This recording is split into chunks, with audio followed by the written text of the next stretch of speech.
ಕೌಟುಂಬಿಕ ನ್ಯಾಯಾಲಯಕ್ಕೆ ಲುಕ್ಪುಟ್ ಸುತ್ತೋಲೆ ಜಾರಿಗೊಳಿಸಲು ಅಧಿಕಾರವಿಲ್ಲ, ಕರ್ನಾಟಕ ಹೈಕೋರ್ಟ್. ಈ ಮಹತ್ವದ ತೀರ್ಪು ಕುರಿತು ಒಂದು ವರದಿ ಇಲ್ಲಿದೆ. ನಮಸ್ಕಾರ. ಇದು ನಿಮ್ಮ ಕೋರ್ಟ್ ಬೀಟ್ ನ್ಯೂಸ್. ಜೀವನಾಂಶ ಪಾವತಿಸುವ ಆದೇಶ ಜಾರಿಗೆ ಲುಕ್ಪುಟ್ ಸರ್ಕ್ಯುಲರ್ LOC ಹೊರಡಿಸಲು ಕುಟುಂಬ ನ್ಯಾಯಾಲಯಕ್ಕೆ ಅಧಿಕಾರವಿಲ್ಲ ಎಂದು ಕರ್ನಾಟಕ ಹೈಕೋರ್ಟ್ ತೀರ್ಪು ನೀಡಿದೆ.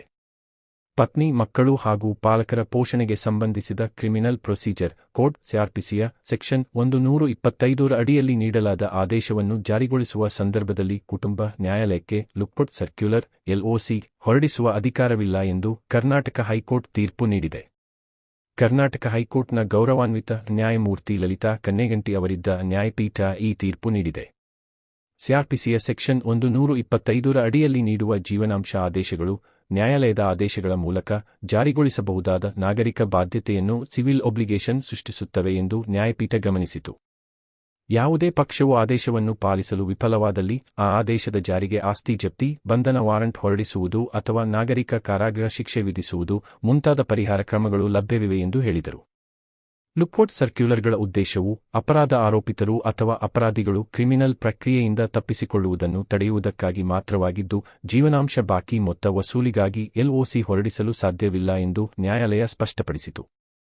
ನ್ಯಾಯಾಲಯವು ಮುಂದುವರೆದು, ನ್ಯಾಯಾಲಯದ ಆದೇಶವಿದ್ದರೂ LOC ಅನ್ನು ಮುಂದುವರಿಸುವುದು ಕಾನೂನುಬಾಹಿರವಾಗಿದ್ದು, ನ್ಯಾಯಾಲಯ ನಿಂದನೆಗೂ ಸಮಾನವಾಗುತ್ತದೆ ಮತ್ತು ಭಾರತದ ಸಂವಿಧಾನದ ಕಲಂ 21ರ ಅಡಿಯಲ್ಲಿ ಖಚಿತಪಡಿಸಲಾದ ಜೀವ ಮತ್ತು ವೈಯಕ್ತಿಕ ಸ್ವಾತಂತ್ರ್ಯದ ಹಕ್ಕನ್ನು ಉಲ್ಲಂಘಿಸುತ್ತದೆ ಎಂದು ಅಭಿಪ್ರಾಯಪಟ್ಟಿತು. ಅರ್ಜಿದಾರರಾದ ಮೊಹಮ್ಮದ್ ಅತೀಂ ಅವರು 30 ಅಕ್ಟೋಬರ್ 2024ರಂದು ಮಂಗಳೂರು ಕುಟುಂಬ ನ್ಯಾಯಾಲಯದ ಪ್ರಧಾನ ನ್ಯಾಯಾಧೀಶರು ಪತ್ನಿಯ ಅರ್ಜಿಯನ್ನು ಅನುಮೋದಿಸಿ, ಗಂಡನ ವಿರುದ್ಧ ಲುಕ್ಪುಟ್ ಸರ್ಕ್ಯುಲರ್ ಹೊರಡಿಸಿದ ಆದೇಶವನ್ನು ಪ್ರಶ್ನಿಸಿ ಹೈಕೋರ್ಟ್ ಮೊರೆ ಹೋದರು. ಅರ್ಜಿದಾರರ ಪರವಾಗಿ ಜೀವನಾಂಶ ಪಾವತಿ ಆದೇಶ ಜಾರಿಗೆ ಕುಟುಂಬ ನ್ಯಾಯಾಲಯಕ್ಕೆ LOC ಹೊರಡಿಸುವ ನ್ಯಾಯಾಧಿಕಾರವಿಲ್ಲ ಎಂದು ವಾದಿಸಲಾಯಿತು. ಈ ಸಂಬಂಧ ಸುಪ್ರೀಂ ಕೋರ್ಟ್ ನೀಡಿದ ರಜನೀಶ್ ವಿರುದ್ಧ ನೇಹಾ ಮತ್ತೊಬ್ಬರು ತೀರ್ಪನ್ನು ಉಲ್ಲೇಖಿಸಲಾಗಿದ್ದು, ಜೀವನಾಂಶ ಮೊತ್ತ ಪಾವತಿಸದ ಹಿನ್ನೆಲೆಯಲ್ಲಿ ಬಲವಂತದ ಜಾರಿ ಕ್ರಮಗಳು ಡೀಫಾಲ್ಟ್ ಉದ್ದೇಶಪೂರ್ವಕ ಹಾಗೂ ಹಠಮಾರಿ ಎಂದು ಕಂಡುಬಂದಾಗ ಮಾತ್ರ ಅದು ಕೂಡ ಕೊನೆಯ ಕ್ರಮವಾಗಿ ಅನುಸರಿಸಬೇಕು ಎಂದು ಹೇಳಲಾಗಿದೆ ಎಂದು ಉಲ್ಲೇಖಿಸಲಾಯಿತು. ಇನ್ನೊಂದೆಡೆ ಪ್ರತಿವಾದಿ, ಪತ್ನಿಯ ಪರ ವಕೀಲರು ಜೀವನಾಂಶದ ಆದೇಶ ಹೊರಡಿಸಿದ ನಂತರ ಅದನ್ನು ಪಾಲಿಸುವುದು ಗಂಡನ ಕರ್ತವ್ಯವಾಗಿದೆ ಎಂದು ವಾದಿಸಿದರು. ಅರ್ಜಿದಾರರು ವಿದೇಶದಲ್ಲಿ ವಾಸಿಸುತ್ತಿದ್ದು, ಆದೇಶವನ್ನು ಪಾಲಿಸದೇ ಇರುವುದರಿಂದ ಕುಟುಂಬ ನ್ಯಾಯಾಲಯಕ್ಕೆ LOC ಹೊರಡಿಸುವುದನ್ನು ಹೊರತುಪಡಿಸಿ ಬೇರೆ ಆಯ್ಕೆಯಿರಲಿಲ್ಲ ಎಂದು ವಾದಿಸಲಾಯಿತು. ಹೈಕೋರ್ಟ್ ಅರ್ಜಿದಾರರ ಪರ ಮಂಡಿಸಲಾದ ವಾದಗಳಲ್ಲಿ ತರ್ಕವಿದೆ ಎಂದು ಮನಗಂಡು CRPCಯ ಸೆಕ್ಷನ್ 125ರ ಅಡಿಯಲ್ಲಿ ನೀಡಲಾದ ಆದೇಶವನ್ನು ಜಾರಿಗೊಳಿಸುವ ಸಂದರ್ಭದಲ್ಲಿ ಕುಟುಂಬ ನ್ಯಾಯಾಲಯಕ್ಕೆ ಲುಕ್ಪುಟ್ ಸರ್ಕ್ಯುಲರ್ ಹೊರಡಿಸುವ ಯಾವುದೇ ಅಧಿಕಾರವಿಲ್ಲ ಎಂದು ತೀರ್ಮಾನಿಸಿತು. ನ್ಯಾಯಾಲಯವು ಮತ್ತಷ್ಟು ಗಮನಿಸಿದಂತೆ, LOC ಅನ್ನು ಸ್ಥಗಿತಗೊಳಿಸುವ ಆದೇಶ ಹೊರಡಿಸಿದಾಗ ಅದನ್ನು ತಕ್ಷಣವೇ ಸಂಬಂಧಿಸಿದ ಪ್ರಾಧಿಕಾರಗಳಿಗೆ ತಿಳಿಸಿ LOC ಹಿಂಪಡೆಯುವಂತೆ ಮಾಡುವ ಕರ್ತವ್ಯ ಮನವಿ ಸಲ್ಲಿಸಿದ ಪ್ರಾಧಿಕಾರಕ್ಕೆ ಇದೆ. ಆದರೆ ನ್ಯಾಯಾಲಯದ ಆದೇಶಗಳಿದ್ದರೂ ಸಹ LOC ಹೊರಡಿಸಲು ವಿನಂತಿಸಿದ ಅಧಿಕಾರಿಗಳು ಅವುಗಳನ್ನು ಮುಚ್ಚುವ ಯಾವುದೇ ಕ್ರಮ ಕೈಗೊಳ್ಳದಿರುವುದು ಸಾಮಾನ್ಯ ಅಭ್ಯಾಸವಾಗಿ ಬಿಟ್ಟಿದೆ ಎಂದು ನ್ಯಾಯಾಲಯ ಕಳವಳ ವ್ಯಕ್ತಪಡಿಸಿತು. ಅದರಂತೆ ನ್ಯಾಯಾಲಯವು ಪೊಲೀಸ್ ಮಹಾನಿರ್ದೇಶಕರು ಅಂದರೆ ಡೈರೆಕ್ಟರ್ ಜನರಲ್ ಆಫ್ ಪೊಲೀಸ್ ಅವರಿಗೆ ಅಗತ್ಯ ನಿರ್ದೇಶನಗಳನ್ನು ಎಲ್ಲಾ ಸಂಬಂಧಿತ ಅಧಿಕಾರಿಗಳಿಗೆ ಹೊರಡಿಸುವಂತೆ ಆದೇಶಿಸಿ, ಯಾವುದೇ ನ್ಯಾಯಾಲಯ LOC ಅನ್ನು ಸ್ಥಗಿತಗೊಳಿಸಿದಾಗ ಆ ಮಾಹಿತಿಯನ್ನು ತಕ್ಷಣವೇ ವಲಸೆ ಬ್ಯೂರೋಗೆ ಅಂದರೆ ಬ್ಯೂರೋ ಆಫ್ ಇಮಿಗ್ರೇಷನ್ಗೆ ತಿಳಿಸಿ LOC ಹಿಂಪಡೆಯುವುದನ್ನು ಖಚಿತಪಡಿಸಬೇಕೆಂದು ಸೂಚಿಸಿತು.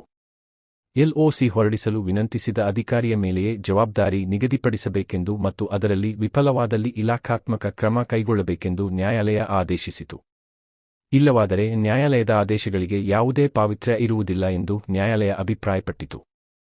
CRPC ಸೆಕ್ಷನ್ 125ರ ಅಡಿಯಲ್ಲಿ ನಡೆಯುವ ಪ್ರಕ್ರಿಯೆಗಳು ಮತ್ತು ಜಾರಿಗೆ ಸಂಬಂಧಿಸಿದ ಎಲ್ಲ ನ್ಯಾಯಾಲಯಗಳಿಗೆ ಈ ಆದೇಶದ ಪ್ರತಿಯನ್ನು ವಿತರಿಸುವಂತೆ ರಿಜಿಸ್ಟ್ರಾರ್ ಜನರಲ್ಗೆ ನ್ಯಾಯಾಲಯ ನಿರ್ದೇಶನ ನೀಡಿತು. ಈ ಪ್ರಕರಣಗಳಲ್ಲಿ ಲುಕ್ಪುಟ್ ಸರ್ಕ್ಯುಲರ್ಗಳನ್ನು ಹೊರಡಿಸಲು ಸಾಧ್ಯವಿಲ್ಲ ಎಂಬುದನ್ನು ಸ್ಪಷ್ಟಪಡಿಸಲಾಯಿತು. ಅರ್ಜಿಯನ್ನು ಅಂಗೀಕರಿಸಿದ ಹೈಕೋರ್ಟ್ ಕುಟುಂಬ ನ್ಯಾಯಾಲಯ ಹೊರಡಿಸಿದ್ದ ಆದೇಶವನ್ನು ರದ್ದುಗೊಳಿಸಿತು. ಕೇಸ್ ಶೀರ್ಷಿಕೆ: ಮೊಹಮ್ಮದ್ ಅಜೀಂ ವಿರುದ್ಧ ಸಬಿಹಾ ಮತ್ತೊಬ್ಬರು. ಕೇಸ್ ಸಂಖ್ಯೆ: ರಿಟ್ ಅರ್ಜಿ 2223/2025. ಕರ್ನಾಟಕ ಹೈಕೋರ್ಟ್. ಇದು ಈ ತೀರ್ಪಿನ ಸಂಕ್ಷಿಪ್ತ ಮಾಹಿತಿ. ತೀರ್ಪಿನ ಕುರಿತ ಮತ್ತಷ್ಟು ಮಾಹಿತಿಯನ್ನು ಪಡೆಯಲು ನಮ್ಮ ವೆಬ್ಸೈಟ್ಗೆ ಭೇಟಿ ನೀಡಬಹುದು. ಈ ಮಾಹಿತಿ ಉಪಯುಕ್ತವಾಗಿದ್ದರೆ ಒಂದು ಲೈಕ್ ಕೊಡಿ. ಪ್ರಶ್ನೆ, ಸಲಹೆ, ಸೂಚನೆ ಇದ್ದರೆ ಕಮೆಂಟ್ ಬಾಕ್ಸ್ನಲ್ಲಿ ಬರೆಯಿರಿ. ನಿಮ್ಮ ಸಹಕಾರ, ಪ್ರೋತ್ಸಾಹಕ್ಕೆ ಧನ್ಯವಾದಗಳು.